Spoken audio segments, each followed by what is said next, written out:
नमस्कार, मैं अतुल चतुर्वेदी बोल रहा हूँ।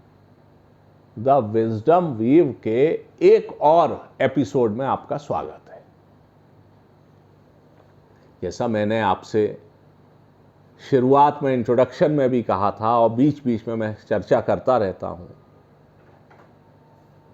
कि अपनी चर्चाओं में हम सामाजिक चर्चा करते हैं, एकेडमिक्स की चर्चा भी कर रहे हैं, एंटरप्रेन्योरशिप की चर्चा भी है, इलाहाबाद की यादें तो एक तरह से कहना चाहिए कि इसमें लगातार पिरोई हुई सी चलती हैं। वक्त आएगा तो सामाजिक राजनीतिक सरोकारों की भी बात होगी, माइथोलॉजी की भी बात होगी, और उस माइथोलॉजी में ही या ये कहिए समाज में या कहिए धर्म में, इन सबको मिला दीजिए तो उसके विषय में आज का विषय हमारा टॉपिक है चर्चा का, सनातन धर्म से संबंधित। आजकल बड़ी चर्चा है, कुछ लोग सनातन धर्म के पक्ष में बोलते हैं, कुछ सनातन धर्म के खिलाफ बोलते हैं और कुछ न बोलना ही पसंद करते हैं। मेरा मानना है कि धर्म एक बहुत व्यक्तिगत विषय है, लेकिन साथ ही साथ ये धर्म वो धर्म नहीं है जो कट्टर है। जब कोई सनातन धर्म के नाम पर कट्टरता की बात करता है तो आप समझ लीजिए कि कहीं मामला दाएं बाएं हो रहा है। ये एक्चुअली एक वे ऑफ लाइफ है। जैसा कहते हैं शाश्वत है, अनादि है, अनंत है। इसका मतलब क्या है? कहना कह दिया। तो मैं आपको बताऊं कि जैसे गंगा निकली गंगोत्री से, अब वो आगे बढ़ती हैं, स्थान स्थान पर उसमें कई नदियां मिलती हैं, है वो गंगा, लेकिन बाकी की नदियों का भी अपना अपना अस्तित्व है। जब वो गंगा में आके मिल जाती हैं तो वो योगदान देती हैं गंगा को और बड़ा बनाने में। आप सोचिए, क्या यमुना यमुना नहीं है? क्या और नदियां मिली उनका महात्म नहीं है?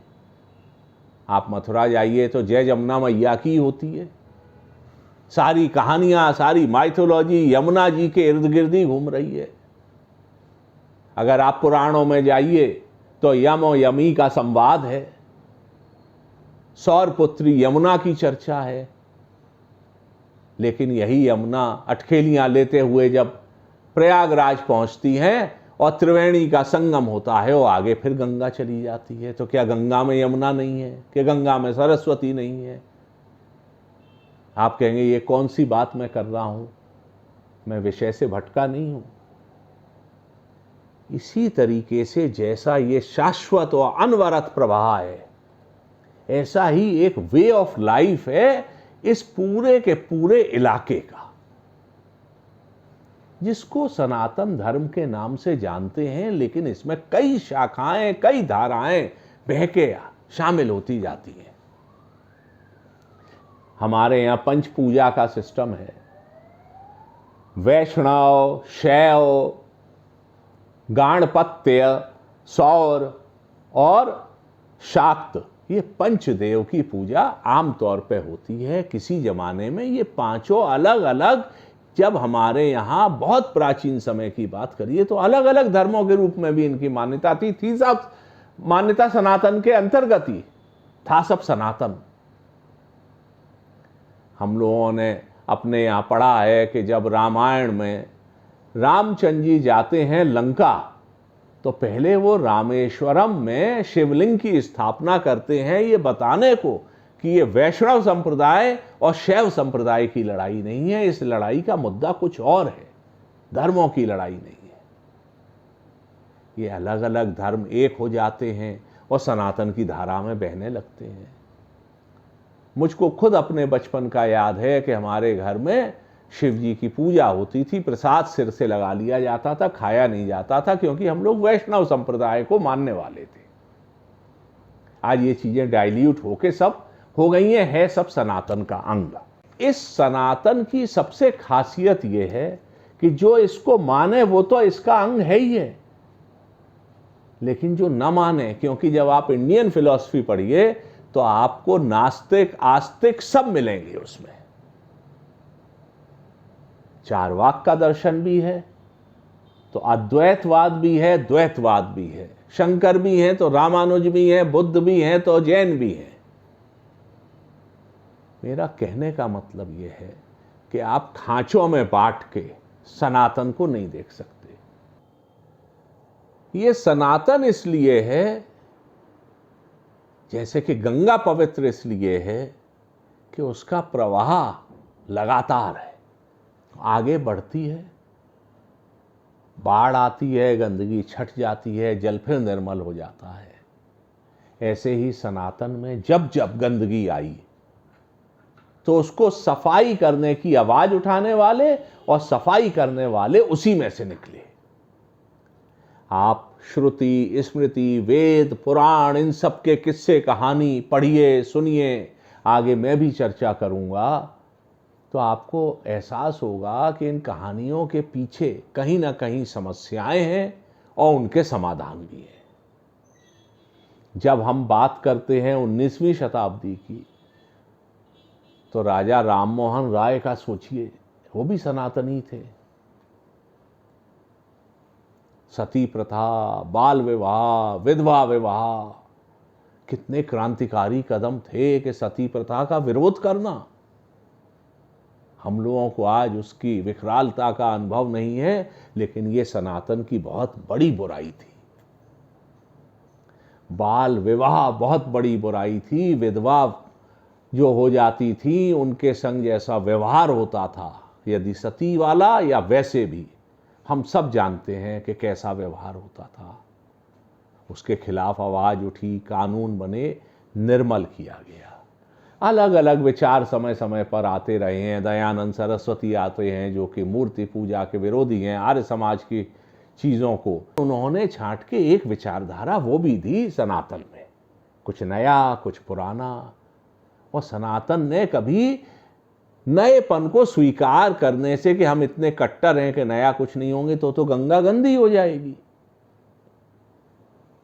आगे चलते हैं तो हम लोग देखते हैं छुआछूत, अस्पृश्यता, ये हमारे सनातन धर्म की एक और जाति प्रथा, ये बहुत बड़ी बुराई थी। ये जो समस्याएं हैं, इसके लिए भी संघर्ष जैसे गांधी जी ने किया, वो सनातन के अंतर्गत किया। जिस तरीके से तेज प्रवाह में गंदगी बहा दी जाती है, ऐसे सनातन में हमेशा सुधारक आते रहे। इस चीज को स्वीकार करना होता है कि कोई चीज एब्सोल्यूट नहीं है। समय के संग संग कभी कभी ऐसा होता है कि जो परंपरा किसी युग विशेष में, काल विशेष में न जाने क्यों थी, वो आज के लिए अगर उपयुक्त नहीं है, तो सनातन ने झटका दे के उसे पीछे छोड़ के खुद आगे बढ़ने में कभी कसर नहीं छोड़ी है।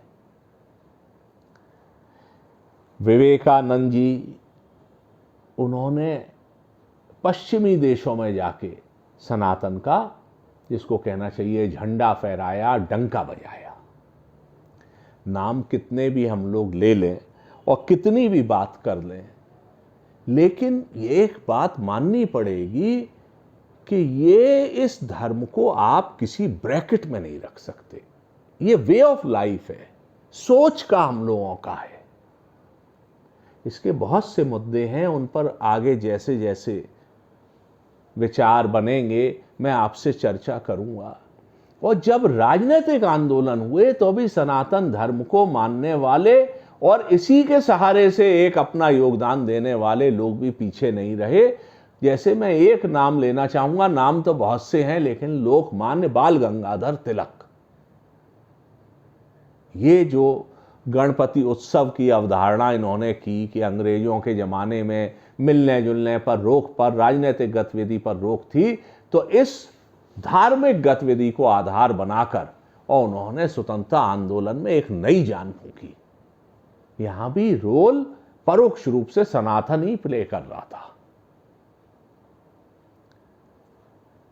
आज एक ऐसा समय आ गया है जब अलग अलग किस्म की विचारधाराएं हैं और सभी विचारधाराओं का स्वागत ये सनातन करता रहा है, लेकिन इसने कभी कट्टरता की विचारधारा में अपने को ओत प्रोत नहीं किया। लिबरल है, कभी ऐसा नहीं है कि इस लीक से बंध गया कि कहीं सुधार की गुंजाइश नहीं है।